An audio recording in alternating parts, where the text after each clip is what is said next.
Hello parents. ऐसा बहुत बार होता है कि हम बच्चे को बहुत कुछ बोल देते हैं और उसके बाद हमें रिग्रेट होता है। हम पछताते हैं, पछतावे में खुद भी सैड होते हैं, बच्चा भी सैड हो जाता है। और फिर हम लाइफ टाइम ये सोचते हैं कि काश मैंने ऐसा नहीं बोला होता, काश मैंने ये बोल दिया होता, या काश ऐसा कर लिया होता। तो आज मैं आप सभी के साथ हूँ उसी रिग्रेट को ख़त्म करने के लिए। और आज की हम इस वीडियो में एक स्पेशल टॉपिक पर बात करेंगे।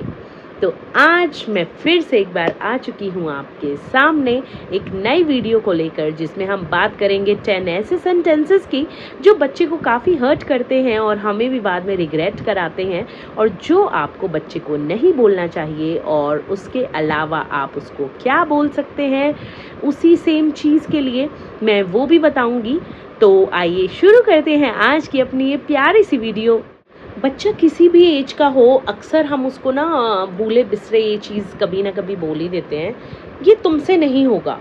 बट एक्चुअल में बीइंग पेरेंट्स हमको बच्चे को ऐसा कभी कुछ नहीं बोलना चाहिए, बिकॉज़ ये उनके सेल्फ कॉन्फिडेंस को एकदम से बर्न कर देते हैं और उनके सेल्फ कॉन्फिडेंस को एकदम से तोड़ देते हैं।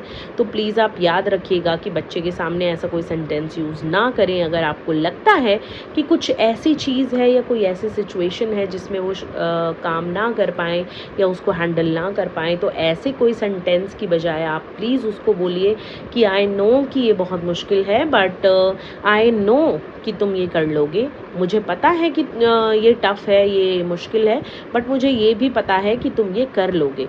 तो उसको अपना एक कॉन्फिडेंस उसके अंदर शो करिए, रादर देन उसका खुद का जो सेल्फ कॉन्फिडेंस है उसको भी बर्न करने के बजाय। तो प्लीज़ आप ये ट्राई करिए कि बच्चे के सामने ऐसे कोई सेंटेंसेस यूज़ ना करें जिससे उनका सेल्फ कॉन्फिडेंस एकदम से ही ख़त्म हो जाए। बिकॉज़ बच्चे को बहुत लंबी जर्नी पूरी करनी है, और उस जर्नी में उसके लिए कॉन्फिडेंस बहुत ही मैटर करता है और बहुत ज़रूरी होता है। तो प्लीज़ ये मेक श्योर कीजिएगा कि आप ऐसा कुछ भी यूज़ ना करें। इसके बाद है कंपैरिज़न करना। अक्सर हम ये कह देते हैं, देखो उनके बच्चों को, देखो फलाने के बच्चे को, देखो ढिकाने के बच्चे को। बट ये जो कंपैरिज़न होता है ना, ये सबसे ख़राब होता है और हमें कभी भी कंपैरिज़न नहीं करना चाहिए बच्चे के सामने। बिकॉज़ ये ना उसके माइंड में बैठ जाता है, दिल में बैठ जाता है, और हमेशा वो याद रखते हैं इस चीज़ को। और ये क्योंकि बहुत हर्टफुल होती है, तो प्लीज़ ऐसा कुछ भी ना बोले। रादर आप उनको बोले कि मुझे बहुत गर्व है तुम्हारे एफ़र्ट्स पर, I am so proud of your efforts, और तुम और भी अच्छा कर सकते हो, कि तुम और अच्छा करो, और जितना तुमने किया है मुझे उस पे प्राउड है। तो वो देखना आप लोग कि बहुत ही अच्छा परफ़ॉर्म करेंगे। लेकिन प्लीज़ किसी से कंपैरिज़न मत करना, बिकॉज़ कंपैरिज़न नहीं हो सकता। दूसरे बच्चे की क्वालिटी कुछ और है, आपके बच्चे की क्वालिटी कुछ और है। तो प्लीज़ इस बात को ज़रूर से ध्यान में रखिएगा। अक्सर हम बच्चे को ये भी कहते हैं कि जब बड़े बात कर रहे हों तो तुम चुप रहो, या हम बात कर रहे हैं ना तो तुम चुप रहो। लेकिन इससे ना बच्चे को एज एन इंडिविजुअल ये फ़ील होता है कि उसकी बात उतनी इम्पॉर्टेंट नहीं है और उसकी बात कोई इम्पोर्टेंस भी नहीं रखती। तो मुझे ऐसा लगता है कि हमको बच्चे को कभी भी ऐसे सेंटेंसेस नहीं बोलने चाहिए, बिकॉज़ इससे ना वो फिर हमेशा लाइफ टाइम बोलने से पहले बहुत कुछ सोचते हैं और अक्सर चीज़ों को छुपाने भी लग जाते हैं। तो प्लीज़ ट्राई करिए आप ये ना बोलें, आप ये बोल सकते हैं कि अभी मैं थोड़ी-सी बिज़ी हूँ, मैं ये एक बार बात ख़त्म कर लूँ, फिर मैं आपकी बात को ज़रूर सुनूँगी, आप मुझे थोड़ा-सा टाइम दो। तो प्लीज़ आप ये चीज़ ज़रूर से उनको बोलिएगा, बिकॉज़ अगर आप ये बोलेंगे ना, जब 2 बड़े बात कर रहे हों तो छोटों को नहीं बोलना चाहिए, तो ऐसा नहीं है कि छोटे हमेशा गलत ही बोलते हैं, ज़रूरी नहीं होता। ज़रूरी ये भी नहीं है कि हमेशा बच्चा ही सही हो, बट आप बच्चे को ये बोलकर लाइफ टाइम के लिए उसको चुप करा देते हो, जो कि सही नहीं है। तो आप उसको दूसरे तरीके से ये बात बताइए कि फॉर द टाइम बीइंग अगर मैं किसी से बात कर रही हूँ तो आप थोड़ा-सा टाइम मुझे दो, और अब जैसे ही ये बात ख़त्म होगी या ये मैटर ख़त्म होगा, मैं तुम्हारी बात सुनूँगी। इससे उनको ये लगेगा कि वो भी इम्पॉर्टेंट है, but for the time being कि अभी जैसे 2 लोग बात कर रहे हैं तो इनके बीच में नहीं बोलता हूँ, बिकॉज़ इन लोगों के बीच में बोलना सही नहीं है, ये अपना भी कोई मैटर डिस्कस कर रहे हैं। इसके अलावा एक बहुत कॉमन चीज़ जो मैंने देखी है वो बॉय किड्स के साथ होती है। उनके पेरेंट्स हमेशा उनको अक्सर ये कहते हैं boys don't cry, boys don't cry. ऐसा बिल्कुल भी नहीं होता। आप प्लीज़ अपने बच्चे को ये कभी मत सिखाइए कि boys don't cry, because crying is an emotion और इमोशन को कभी हाइड नहीं करना चाहिए। और जैसे कि हम हँसते हैं, हम रूठते हैं, हम गुस्सा होते हैं, ऐसे ही इमोशन है एक रोना, और रोना गलत नहीं होता और ये जेंडर बेस्ड तो बिल्कुल भी नहीं है। ज़रूरी नहीं है कोई लड़का है तो वो रो नहीं सकता, सब लोग रो सकते हैं, सबका हक है उनको अपने इमोशंस दिखाना, एक्सप्रेस करना, इसमें कुछ भी गलत नहीं है। तो प्लीज़ आप अपने बच्चे को ये बोलकर कि आप लड़के हो इसलिए आप मत रो, ये बहुत ही गलत है। बिकॉज़ हमेशा लाइफ में फिर वो वही याद रखता है boys don't cry, man don't cry. Because फिर उससे ये होगा कि अगर लाइफ में कभी आगे चल के उन लोगों का कभी ब्रेक डाउन होगा भी तो भी वो अपने इमोशंस को नहीं निकाल पाएंगे, और जब हम अपने इमोशंस को नहीं निकाल पाते हैं तो हम अंदर ही अंदर घुटते जाते हैं, खुद के अंदर ही खुद उस चीज़ को सहते रहते हैं और हम किसी को बताते नहीं हैं, and this leads to depression and anxiety at one point. तो आप प्लीज़ इसको बिल्कुल भी सपोर्ट ना करें। हम बच्चे को अक्सर ये भी कहते हैं कभी कभी जाने अनजाने में, तुम्हारा दिमाग ख़राब है क्या? लेकिन ये सेंटेंस बहुत ही गलत होता है, हमें ये बिल्कुल भी यूज़ नहीं करना चाहिए। बिकॉज़ इससे बच्चे के माइंड पे काफ़ी अफ़ेक्ट होता है। और आप ये माइंड में रखें कि जैसे हम कहते हैं कि तुम्हारा दिमाग ख़राब है क्या, उनको ये लगता है जैसे उन्होंने पता नहीं कौन सा एक बड़ा ब्लंडर कर दिया हो, कोई ऐसी गलती कर दी हो जो लाइफ में कभी सही ही नहीं हो सकती, चाहे वो कुछ भी हो। तो रादर देन सेइंग दिस, आप उनको ये बोल सकते हैं कि आपका बिहेवियर ठीक नहीं था तब, but let's sit and talk, हम इसके बारे में बात कर सकते हैं, इसमें कुछ गलत नहीं है, बट दैट्स ओके, हम बैठ के इस चीज़ को सॉर्ट आउट करते हैं। लेकिन ये बिहेवियर आप दोबारा रिपीट मत करना, बिकॉज ये ठीक नहीं था।